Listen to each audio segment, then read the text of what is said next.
Sir, ನನ್ನ ಹೆಸರು ಶಿವಪ್ಪ ಅಂತ SFI ಸಂಘಟನೆ ಸ್ಟೇಟ್ ಪ್ರೆಸಿಡೆಂಟ್. ಇವತ್ತು ಫ್ರೀಡಂ ಪಾರ್ಕ್ ಅಲ್ಲಿ SFI ಸಂಘಟನೆ ವತಿಯಿಂದ ಒಂದು ಪ್ರತಿಭಟನೆ ನಂಬ್ಕೊಂಡಿದೀವಿ. ಏನು ಪ್ರತಿಭಟನೆ ಅಂದ್ರೆ, VTU ವಿಶ್ವೇಶ್ವರಯ್ಯ ತಾಂತ್ರಿಕ ವಿಶ್ವವಿದ್ಯಾಲಯ ಅಂಡರ್ ಅಲ್ಲಿ 290 ಇಂಜಿನಿಯರಿಂಗ್ ಕಾಲೇಜ್ ಬರ್ತವೆ. ಈ ಕಾಲೇಜ್ ವಿದ್ಯಾರ್ಥಿಗಳ ಸಮಸ್ಯೆಗಳ ವಿರುದ್ಧ ಇವತ್ತು ಫ್ರೀಡಂ ಪಾರ್ಕ್ ಅಲ್ಲಿ ಹೋರಾಟ ಮಾಡ್ತಾ ಇದೀವಿ. ಏನಂದ್ರೆ, ಇವರು 4 ವರ್ಷ ಇಂಜಿನಿಯರಿಂಗ್ ಬರುತ್ತೆ, 1 ವರ್ಷದ ಸಬ್ಜೆಕ್ಟ್ಸ್ ಎಲ್ಲ ಪಾಸ್ ಮಾಡ್ಕೊಂಡ್ರೆ 4th ಇಯರ್ ಗೆ ಅಲೋ ಇರುತ್ತೆ. ಆದ್ರೆ ಬಹುತೇಕ ಸ್ಟೂಡೆಂಟ್ಸ್ 1 ವರ್ಷದಲ್ಲಿ first sem second sem 1 subject 2 subject fail ಮಾಡ್ಕೊಂಡಿದ್ರೆ ಅಂತ ಅವ್ರಿಗೆ ಕ್ಯಾರಿ ಓವರ್ ಪದ್ಧತಿಯನ್ನು ಕೊಡಬೇಕು ಅಂತ ವಿದ್ಯಾರ್ಥಿಗಳು ಕೇಳ್ತಾ ಇರೋದು. ಆದ್ರೆ ಇವತ್ತು ಯೂನಿವರ್ಸಿಟಿಯಲ್ಲೂ ಅದನ್ನ ಕೊಡ್ತಾ ಇಲ್ಲ. ಬಹುತೇಕ ವಿದ್ಯಾರ್ಥಿಗಳು ಇದನ್ನು ಕೊಟ್ಟಿಲ್ಲ ಅಂದ್ರೆ 1 ವರ್ಷ ಅವರ ಮನೆಯಲ್ಲಿ ಕೂಡುವಂತ ಪರಿಸ್ಥಿತಿ ಬರುತ್ತೆ. ಆ ಕಾರಣಕ್ಕಾಗಿ ಇಂಜಿನಿಯರಿಂಗ್ ಸ್ಟೂಡೆಂಟ್ಸ್ ಯಾಕೆ ಅಂದ್ರೆ, ಒಂದ್ ಕಡೆ ವ್ಯಾಲ್ಯೂಯೇಷನ್ ಸರಿಯಾಗಿ ಮಾಡ್ತಾ ಇಲ್ಲ.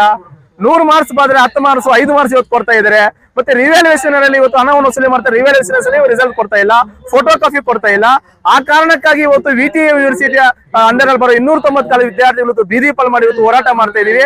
ಇವರಿಗೆ ಇಂಜಿನಿಯರಿಂಗ್ ಕ್ಯಾರಿ ಓವರ್ ಪದ್ಧತಿಯನ್ನು ತರಬೇಕು. ಯಾಕಂದ್ರೆ 8 ಸೆಮಿಸ್ಟರ್ ಬರುತ್ತೆ. ಆ 8 ಸೆಮಿಸ್ಟರ್ ಅಲ್ಲಿ first sem second sem pass ಆಗಿ ಫೈನಲ್ ಇಯರ್ 7ನೇ ಸೆಮಿಸ್ಟರ್ ಹೋಗ್ಬೇಕಂದ್ರೆ ಫಸ್ಟ್ ಸೆಮ್ ಎಲ್ಲಾ ಕ್ಲಿಯರ್ ಆಗ್ಬೇಕು. ಇವ್ರು ವಿದ್ಯಾರ್ಥಿ ಕೇಳ್ತಾ ಇರೋದು ಫಸ್ಟ್ ಇಯರ್ ಅಲ್ಲಿ 2 ಸಬ್ಜೆಕ್ಟ್ ಅಥವಾ 1 ಸಬ್ಜೆಕ್ಟ್ ಫೈಲ್ ಮಾಡ್ಕೊಂಡಿದ್ರು ಕೂಡ ಫೈನಲ್ ಇಯರ್ ಎಲಿಜಿಬಲ್ ಕೊಡಿ, 4th ಇಯರ್ ಎಲಿಜಿಬಲ್ ಕೊಡಿ ಅಂತ ಕೇಳ್ತಾ ಇದ್ರೆ. ಆದ್ರೆ ಈ ಯೂನಿವರ್ಸಿಟಿ ಕೊಡ್ತಾ ಇಲ್ಲ. ಆದ್ರೆ ಬೇರೆ ಬೇರೆ ಯೂನಿವರ್ಸಿಟಿಗಳಲ್ಲಿ ಫೈಲ್ ಆದ್ರೂ ಕೂಡ ಅವ್ರಿಗೆ 4th ಇಯರ್ ಹೋಗಕ್ಕೆ ಎಲಿಜಿಬಲ್ ಇದೆ. ಬಟ್ ಈ VTU ಏನು ವಿಶ್ವೇಶ್ವರಯ್ಯ ತಾಂತ್ರಿಕ ವಿಶ್ವವಿದ್ಯಾಲಯ ಇದು ಕೊಡ್ತಾ ಇಲ್ಲ. ಆ ಕಾರಣಕ್ಕಾಗಿ ಇವತ್ತು SFI ಸಂಘಟನೆಯಿಂದ ಪ್ರತಿಭಟನೆ ಮಾಡ್ತಾ ಇದೀವಿ. ಇಲ್ಲಿಗೆ ನಮ್ಮ higher education minister principal secretary ಬರ್ತಾ ಇದ್ದಾರೆ.